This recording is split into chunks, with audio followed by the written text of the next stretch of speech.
Bismillahirrahmanirrahim. Assalamualaikum warahmatullahi wabarakatuh.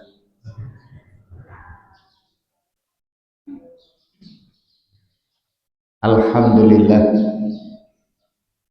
wassalatu wassalamu ala Rasulillah wa ala alihi wa sahbihi al-mutamassikina bil kitabi wa sunnah wa ba'd. Usikum wa nafsi bitaqwallah faqad faza al-muttaqun. Ittaqullaha haqqa tuqatih wa la tamutunna illa wa antum muslimun.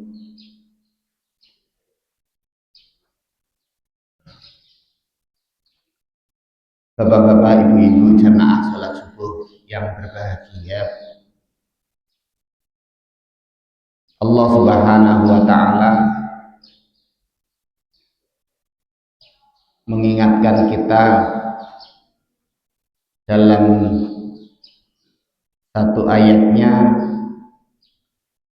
la yanalallaha luhumuha wala dima'uha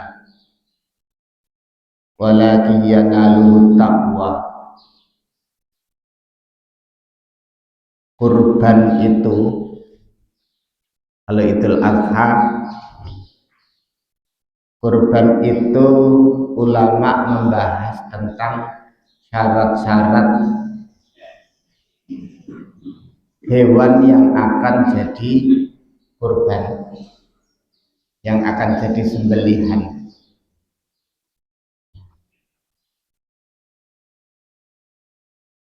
Yaitu tidak cacat,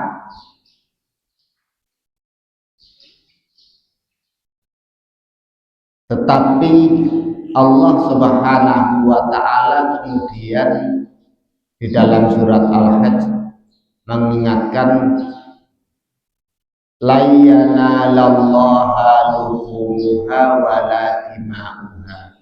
Sekalipun hewan kurban itu bagus, gemuk, mahal, sehat, gak ada cacatnya, tidak akan sampai kepada Allah dagingnya maupun darahnya. Lah ngapa ya? Untuk apa kita kurban milih yang bagus kalau dagingnya dan darahnya nggak sampai kepada Allah? Persoalan prosesi kurban, penyembelihan dengan memilih hewan yang dikurbankan itu bagus, itu persoalan prosedur, proses. Kalau saya bahasakan begitu, persoalan prosedur prosesnya.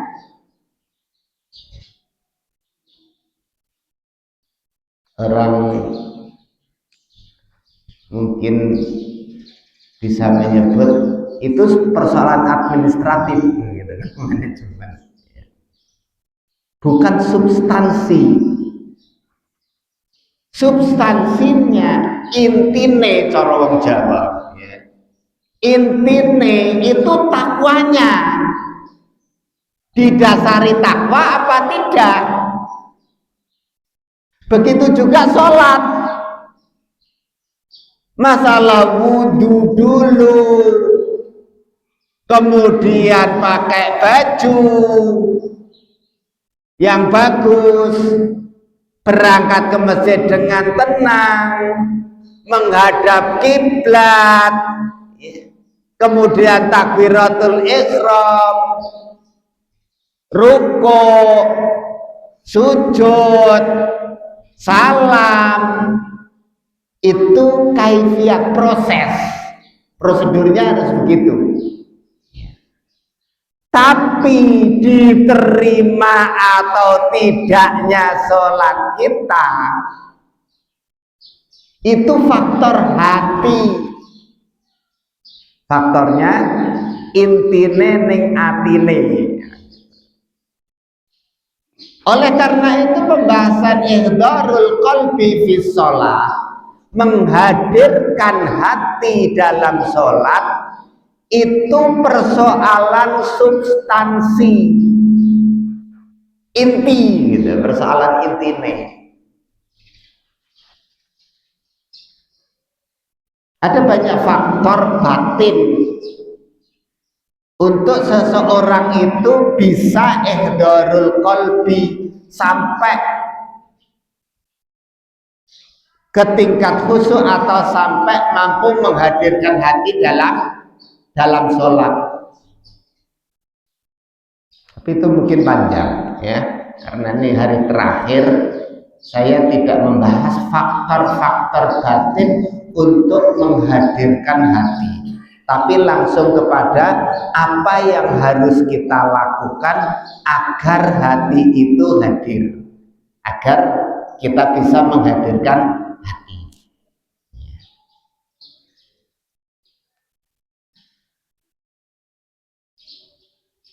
Bapak Ibu jamaah yang berbahagia, yang pertama,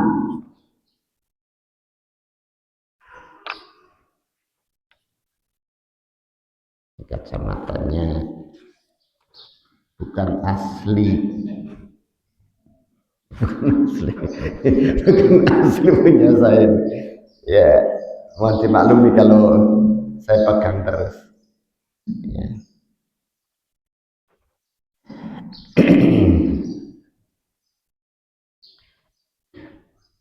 Mayan bagi ayyahdura fil qalbi inda kulli ruknin wa syartin min a'malis salat.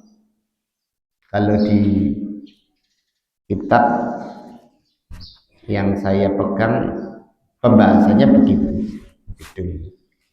Ya, saya simpelkan, saya sederhanakan. Apa yang harus kita lakukan agar kita bisa menghadirkan hati, ya, bisa menghadirkan hati di dalam sholat, sehingga hudurul qalbi, hadirnya hati di sholat itu bisa tercapai. Pertama, at-thaharah, bersuci. Dimulai dari proses bersuci.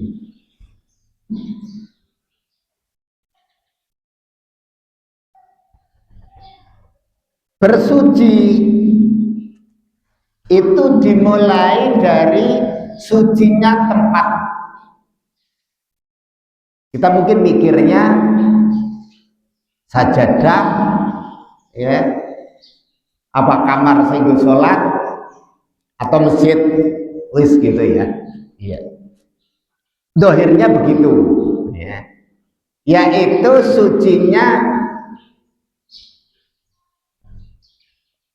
sesuatu yang paling jauh dari kita, ya, dari pandangan mata kita. Ya. Tempat itu yang terjauh dari penglihatan kita. Nah, itu suci. Kemudian pakaian itu yang paling dekat karena menempel dengan jasad kita. Wahya ghilafukal aqrab, baju atau pakaian ini ya covernya. Apa cover ini? Nek buku jenenge apa ini? Sampulnya. Sampul. Ya. Itu suci.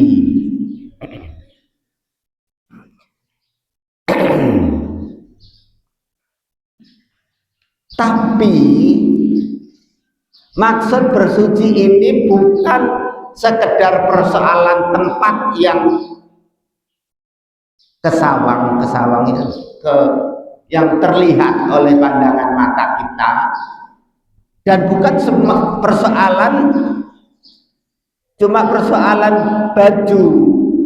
Makanya saya sampaikan kemarin, kalau mau menghadirkan hati dalam sholat itu ya pakaian lengkap. Kalau perlu memang baju tidak satu, rangkap, rida, selendang, sorban orang Jawa ya, pokoknya ngambu sorban. Kalau Rasulullah pakai rida, zaman segini mungkin tambah jas gitu ya. Kalau saya beri contoh. Jadi lengkap dulu, makanya saya sampaikan kemarin. Kita coba perbaiki sholat jamaah kita, bukan cuma sholat saya ya, sholat jamaah kita bareng-bareng ya, karena itu kelengkapan kesempurnaan dari sholat kita.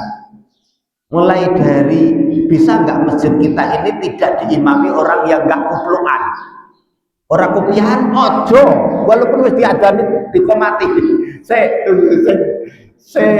kupluan sama begitu ya, sing sarukan sama, sing paling apa sopan pakaiannya yang di depan gitu loh. Itu karena apa? Dalam hati kita itu mau menghadap Allah, sing mimpin ki sing paling patut gitu loh. Nah gitu maksudnya. Itu kalau sudah ada perasaan gitu, hati itu hadir untuk menghadap Allah, itu dorong-dorongan gitu loh. Kalau cara dengan bupati atau presiden atau menteri, kola sing patut, kola sing batik gitu. Kamu lah yang patut aku mau kawasan ya. Jadi ada rasa menghadap tidak patut itu memang ojo ning ngarep gitu loh. Tidak di depan. Itu awal dari hadirnya hati. Ada rasa kita menghadap zat yang maha agung. Ngadep bupati, ngadep menteri, ngadep presiden, ben rawani sembarangan apa maning ngadep Gusti Allah. Kalau dari awal itu berjamaah kita itu tidak dimulai dari imamnya, bener. Kualitas sholat kita semesjid ini memang urung beres. Jadi dari situ ya monggo nanti kita pikirkan bersama ini ya. Jadi saya juga ingin mengoreksi sholat saya selama ini memang belum mampu. Ternyata untuk sampai sholat itu kita itu merasa bahwa pakaian kita tidak patut, itu level-level rasa itu munculnya berlevel-level. Ngaji sholatnya pada, tapi dirasa ketika mau menghadap Allah perasaan kita beda. Ada yang menggunakan baju paling bagus, bahkan spesial khusus gue sholat. Nah ini keren. Dia tidak pernah menggunakan pakaian itu sembarangan kecuali untuk menghadap Allah. Itu bagus. Kalau kita kan enggak, saya gue ngantor, gue macul, gue dolan, malah gue olahraga, yo kuwi saya gue ngadep Gusti Allah lah. Itu bukan persoalan menutup aurat atau tidak menutup aurat, persoalan dirasa, di batin, di hati kita lagi mau menghadap apa. Nah, jadi itu masalah pertama. Nah, yang dipakai paling spesial itu untuk menghadap Allah dalam kondisi bersih, suci.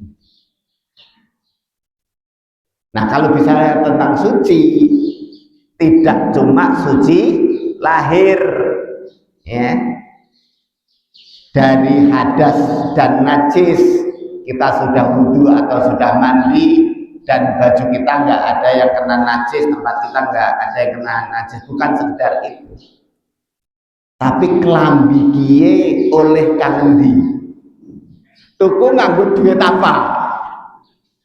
Cari yang paling halal, paling bersih duitnya. Ini baju biar duit kenapa? Sekira-kira itu tidak bersih, minggir. Kesucian itu sampai di situ. Jadi jangan melihat kesucian cuma lahir, tapi kesucian itu sampai di batin atau yang tak terlihat. Nah, orang mau tempat ya, tidak cuma tempat, bukan cuma pakaian, suci itu sampai pada lubbuka. Lub itu pikiran bersih, pikiran batinnya, hatinya. Suci itu sampai di pikiran dan di hatinya.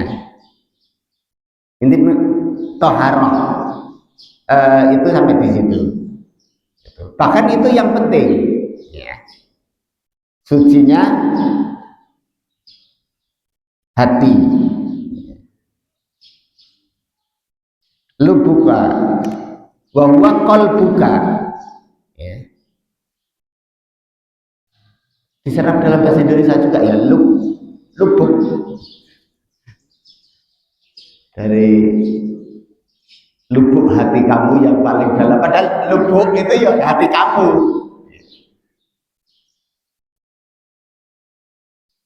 Hati kamu. Bahwa kalbu.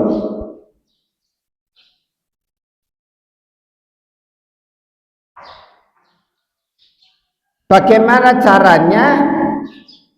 Dengan bersungguh-sungguh untuk terus bertaubat. Itu kalau kesucian hati. Dan menyesali semua kewajiban-kewajiban yang kita teledor. Kalau toharoh tempat pakaian dan hati itu tidak tercapai, maka proses hudurul qalbi juga tidak akan tercapai, sulit ya, akan kesulitan. Kedua, ini silakan dikembangkan nanti pendalamannya ya, pengertiannya. Yang kedua, kalau mau ihdharul qalbi itu adalah satrul aurah. Satrul aurah itu artinya nutup aurat.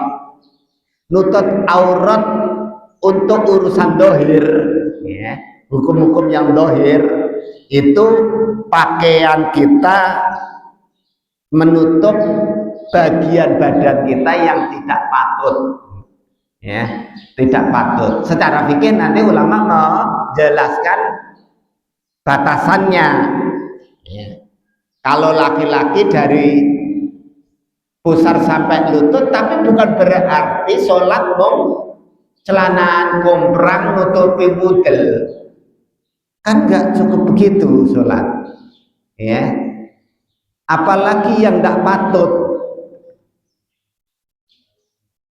itu harus ditutup.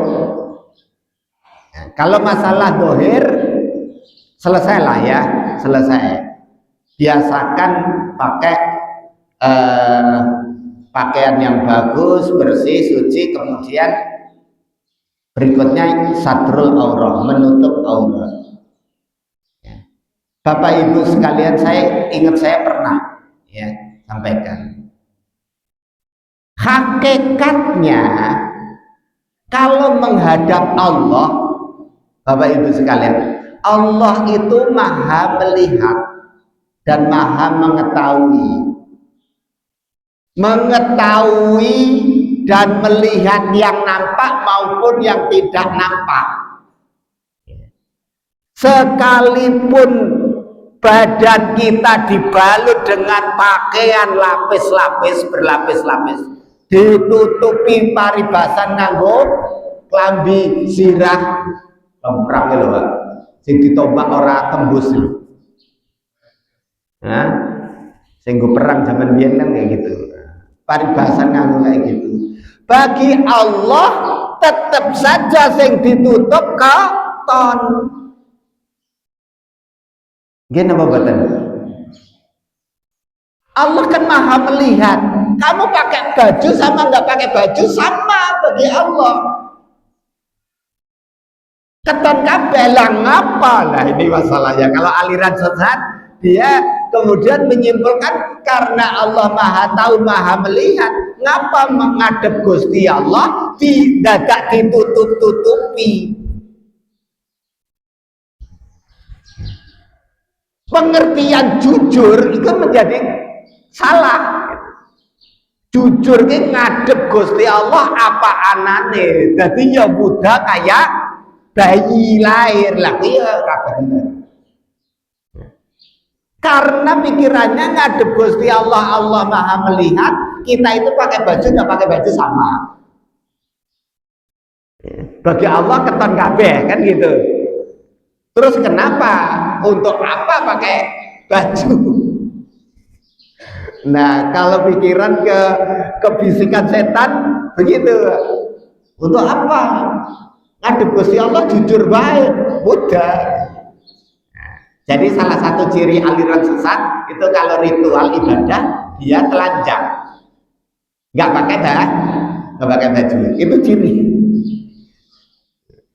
Karena salah paham. Nah, masalah baju selesai ya, menutup aurat. Tetapi dalam pengertian ihdharul qalbi, menutup aurat ini bukan cuma memakai baju yang menutupi aurat badan kita. Ada aib badan kita yang lebih patut untuk ditutup, yaitu perbuatan dosa kita.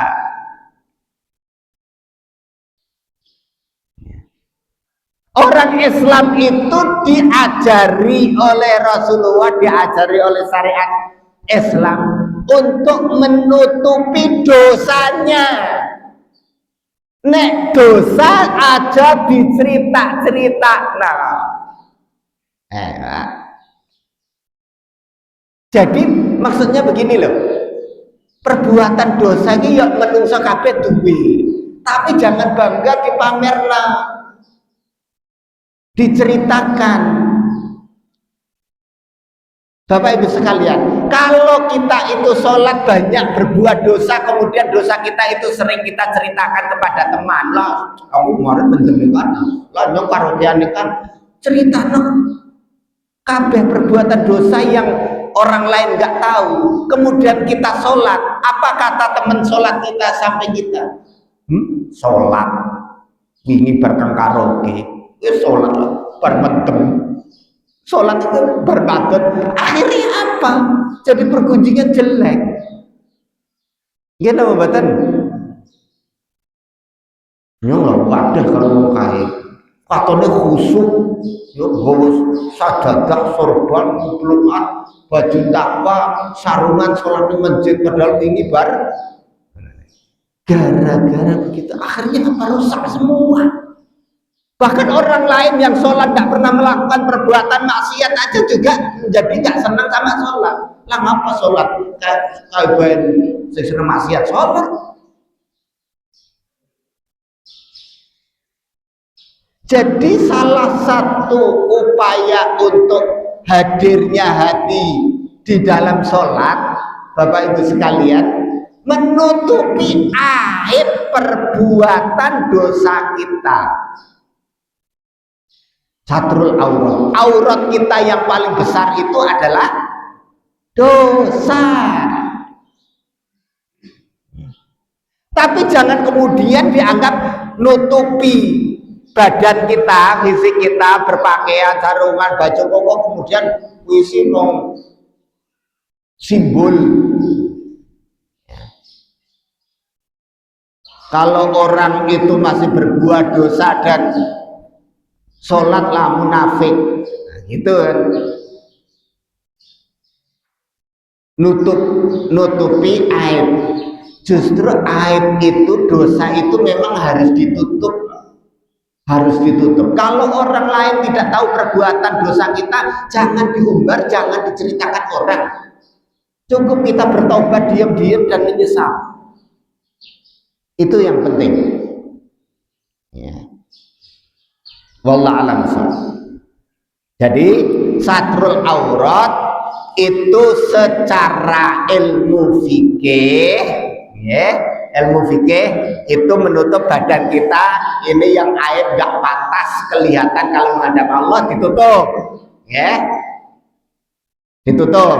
Nah, lebih substansial, lebih inti adalah menutup juga perbuatan dosa jangan dicerita-ceritakan. Demikian. Ketiga,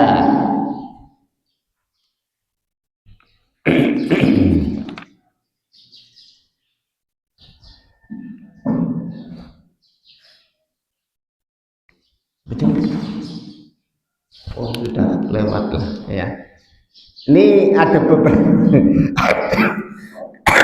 ada pembahasannya agak panjang, banyak tentang apa saja yang harus dilakukan.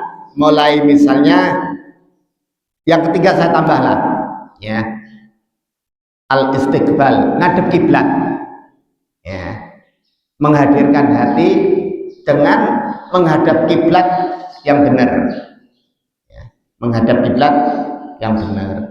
Bapak Ibu sekalian, secara fisik ya, secara fisik dohir, secara ilmu fikih, orang yang sholat itu harus ngadep kiblat. Kiblat umat Islam Ka'bah ya.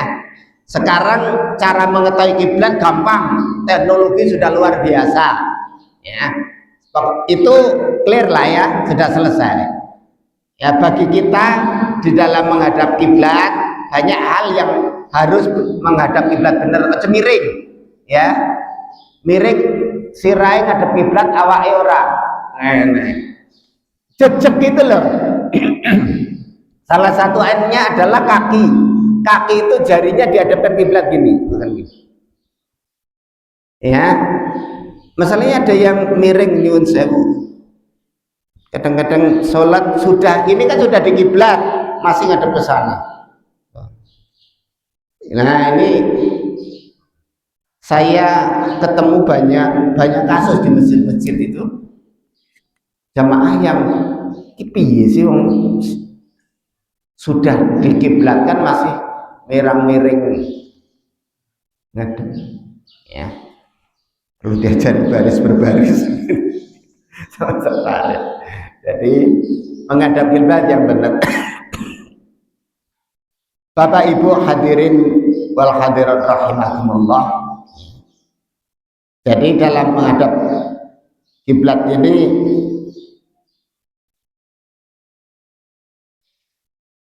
menghadapkan seluruh badan kita, termasuk ukurannya tadi apa, jari kaki, gerijine sikil itu ngadep kiblat, rai ngadep kiblat, badan ngadep kiblat sampai paling bawah dihadapkan ke kiblat. Itu fikih ya, hukum fikih.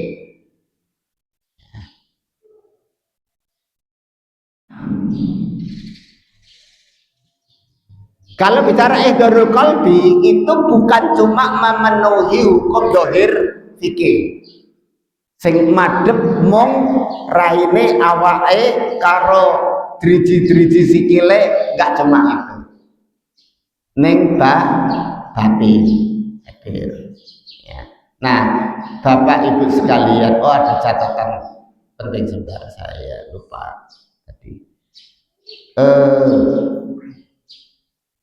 Bagaimana yang jadi penghalang penyebab kita itu tidak berhasil dalam ihdharul qalbi ya, menghadap kepada Allah dengan sepenuh jasad, badan kita, pikiran dan hati kita.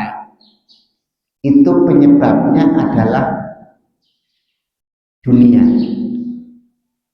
an-nadhar, pandangan melihat dunia.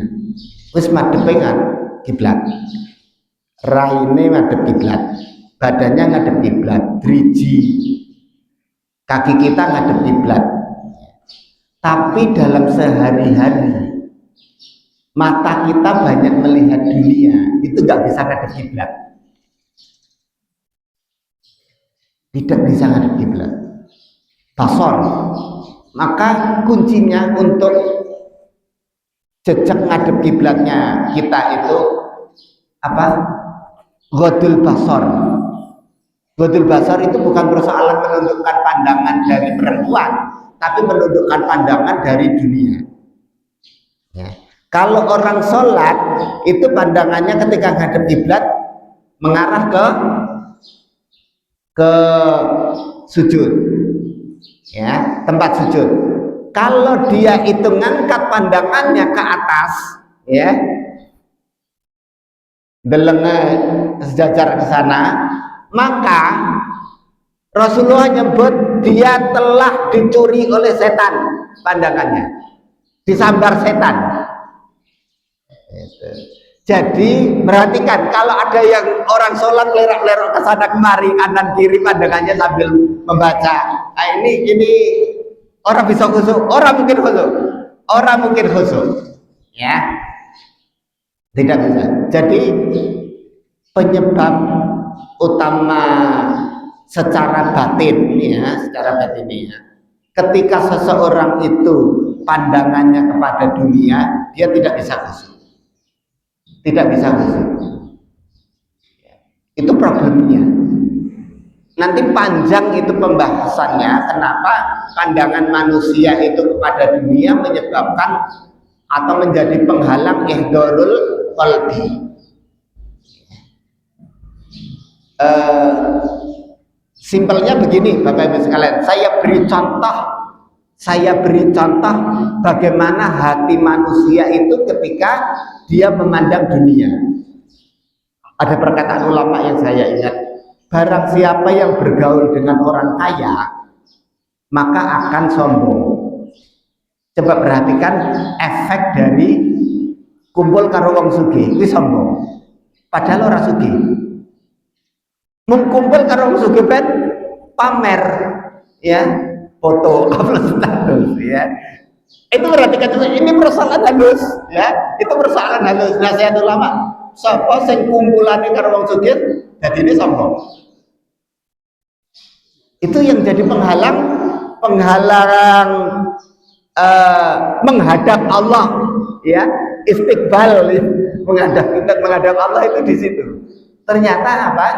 An-nadhru ila dunya. Nah, ini ngaji wong tua cocok, ya. Nek baca biasanya remudeng, ya remudeng. Rasane, karena ini rasa, masalah di rasa, coba saja. Ya. Karena pikiran kita itu begini, kalau kumpul karo wong sugih, ya, obsesinya dunia, obsesi. Ihdorul qalbi itu kaitannya dengan himmah, obsesi hati manusia atau cita-cita hati manusia. Nah, ketika dia an-nadru ila dunya, disitulah terhalang ihdorul qalbinya. Ya, hudurul qalbinya terhalang. Jadi kalau kumpulnya dengan orang kaya itu apa? Selera kita baju, selera sandal kita, selera sepatu kita, selera makan kita, selera mungkin mau kursi aja kayak karena baik apa ya gitu, ya. Kita akan menginginkan apa yang pernah kita lihat, setidaknya mendekati. Kalau yang menjadi penglihatan kita yang sering dilihat itu adalah dunia dengan seluruh perhiasannya itu, maka pikirannya ke dunia itu yang menghalangi hudurul qalbi. Wallahu a'lam bishawab. Sebulan angel, iya angel. Ternyata wes ngaji kerasa itu angel apa? Tapi nggak ada salahnya kita ulang-ulang nanti. Ya, wallahu a'lam bishawab. Itu aja mungkin yang bisa saya sampaikan. Semoga Allah memperbaiki sholat kita, memperbaiki hati kita, memperbaiki iman dan Islam kita, dan mencabut nyawa kita dalam keadaan husnul khatimah. Assalamualaikum warahmatullahi wabarakatuh.